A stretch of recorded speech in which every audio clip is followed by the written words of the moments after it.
Today I'm going to talk to you about why you should not use a hypothesis in your A/B testing. We'll briefly talk about what a hypothesis is, the problems with using a hypothesis, and a better way to do it so you get better test results every time.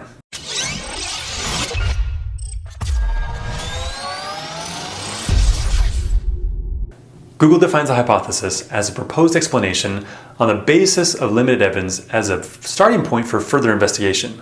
Most of the blogs out there define a hypothesis as first identifying the problem, proposing a solution, and defining the impact. A blog by Optimizely states that to have a hypothesis, you need to state clearly what is being changed, why you are changing that, and what you think the outcome will be when you make that change. So I want to clarify, some of this is okay, but some of this has some fundamental flaws with it. There's two main problems that I have with using a hypothesis in the traditional manner. The first reason why using a traditional hypothesis in the world of A/B testing doesn't work as well is because the hypothesis wants you to find the problem.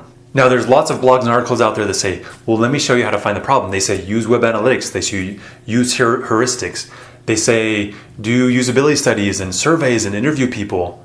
Gathering a lot of research is important, and we should use all avenues of exploration and information to learn about our site, our visitors, and our customers. But the fundamental flaw with this approach is that we assume we know the problem. If we assume we know the problem, that changes the way we find the solution.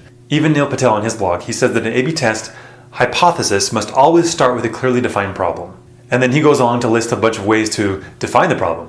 Again, he says you use heuristics, use web analytics data, use heat mapping tools, use survey questions, use eye tracking and customer feedback. These are all great ways to identify ideas of things you might want to test. But if you ever define a specific problem based on supplemental data, again, you may fall into the trap of defining a problem that isn't actually a problem. So the hypothesis says you first define the problem, and then you know how to make the solution. And again, the flaw here is that you never truly know the problem because all the data that you look at prior to creating your test is correlative data. When we think we know the problem, we often define solutions that are for that one problem we think we have, when in reality we don't truly know the problem. People might disagree and say, well, I did a bunch of surveys and I asked a lot of people and I looked at my analytics and I know what the problem is.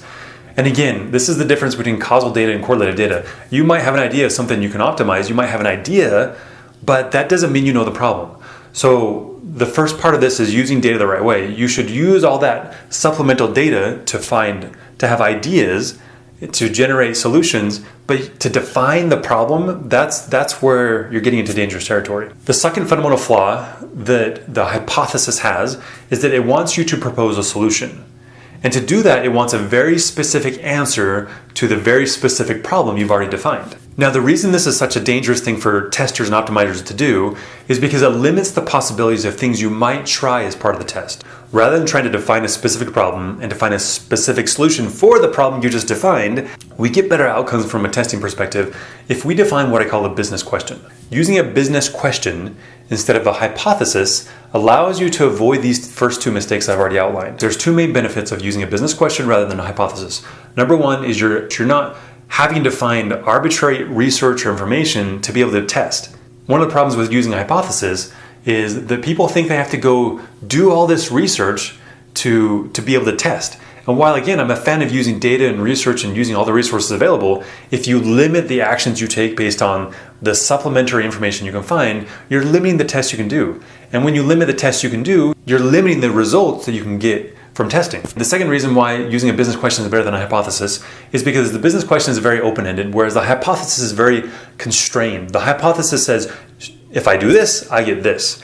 And the business question says, well, I don't know the answers, and so I'm going to try a variety of things to see what the problem is with causal data. The business question allows you to find variations that will help you know what the problem is, because when you find the answer, you can say, okay, this was it based on causal data. The business question will allow you to open up to the possibilities and will allow you to not assume that you know the problem when the whole point of testing is to eliminate those biases and assumptions and see what the data tells us with our visitors. Now, to do this properly, though, you do have to use your brain. You have to come up with good questions, and a good question will facilitate those good possibilities that will help you identify the true problem on your site. I want to use a few examples from an A/B Tasty blog that I found, where they list a bunch of hypotheses that you could try as part of your testing, and we'll compare what the hypothesis says and what a good business question might be based on the same type of thing. For example, they say right on their blog, that a call to action right when the visitors arrive will increase the chance of them clicking on that button. So we need to back this up a little bit. They're assuming that the call to action is the problem, and they're assuming that a clearly visible call to action will be the solution to increase click-through rates. Now again, you might say, the business question might be something like, what does increase click-through rates on our homepage? It could be a call to action that's very visible, but it could be other things. It could be a better hero banner. It could be more lifestyle shots. It could be more descriptions of the product or the service itself. It could be something about the person that created it. There's more possibilities here to increase click-through rate than simply making a button more visible. Again, you see the problem. The button more visible is a very specific problem that has been defined, and there's only one specific solution to do that. Well, let's make it more visible. Here's another one they say. A very visible About Us section will build trust when the visitor comes to the site. The assumption here is that if we have a About Us section, it will build trust in the brand and will help the visitors out. But the business question might be something like, what builds trust in us as a brand? Again, it's more open-ended. About Us section might be one of those solutions, but maybe there's other things, purchase protection logos, or maybe it's more reviews, it's more testimonials on the site. Maybe it's these things that build trust, but when you decide that a very specific thing like an About section is what will build trust in your brand and help visitors feel confident, then you're limiting the possibilities of things you can test. Another example that they say is filters save time and it helps customers find things faster. The problem here that they're trying to solve for is visitors finding the things they want. The solution they're proposing is filters. Again, that's the hypothesis. The problem with this is what other things might save visitors time and help them find the things they want. Filters is one option. Well, what if it's search? Or what if it's a better organized catalog? What if it's a clearer hierarchy between category pages and product detail pages? Here's another example. They say a find out button under a product page will encourage people to find out more about the product. Again, the problem they think they're solving for is that people don't know enough about the product. Their solution they're proposing is that they need a find out more button on each product page. You might ask the business question, how can we help visitors find out enough information about our products? And a find out more button may be one of the possible solutions, but maybe there's other things. Again, maybe it's more testimonials, maybe it's recommended products, maybe it's links to people using the product in the real world. There's more solutions that are possible and we should explore, and the business question helps us identify those. The hypothesis limits what we try because it limits the problem. Here's another hypothesis. They say adding a social share button is an effective way of turning our product listing into viral content. The problem it sounds like they're trying to solve for is that we want more viral content. We want more people to find out about our products and services. And they propose one solution. They propose, hey, let's add a social share button here. But there might be more possibilities. The higher level question is, how do we get more people finding out about our products? That business question gives you more possibilities. Again, maybe the social sharing option is perfect. Maybe there's other things though that you could try. Here's another hypothesis. They say, a hero banner on our site can increase visitors' curiosity and extend the time that they stay on the site. The problem it sounds like they're trying to solve for is getting people to stay on the site longer. But the problem is they're assuming that the hero banner does it. Now, what if you just ask the opening question, how can we increase people's time on the site? You might come up with lots of solutions. For example, you might say, well, maybe the hero banner is one option.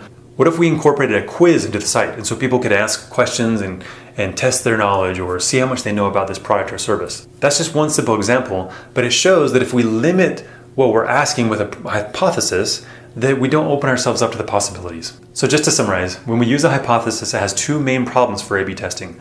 The first thing is that you define the problem very specifically. And in order to define the problem, everyone says that you have to use all this supplemental data, your analytics, your surveys, your customer feedback, your heat map tools, all these things that give you information, but they never truly tell you the true problem. The other issue with using a hypothesis is that you have to define the solution. And usually, most people are doing it in a very specific, very linear way. The value of using a business question is that it allows you to ask a high-level, open-ended question. An open-ended question allows you to explore the possibilities of what the solutions might be and also explore what the problem might be. We never truly know all the problems, and the business question allows us to explore what the problem could be and what the multiple solutions could be as well. You're not having to find arbitrary research or information to be able to test. So if you want better test results with your testing, use a business question and not a hypothesis. Do use all the data that you have to make informed business questions, just like you would with a hypothesis. Make sure you use your primary success metric and make sure you're defining your metric you want to influence before you run the test. That's still part of your business question. And above all, make sure that you're exploring the options, looking at all the possibilities in an open-ended exploration way and not assuming that you know what's right. Thanks for joining me today, and good luck with your A/B testing. If you liked the video, hit the like button. Please also subscribe. I post new videos every week on Thursday.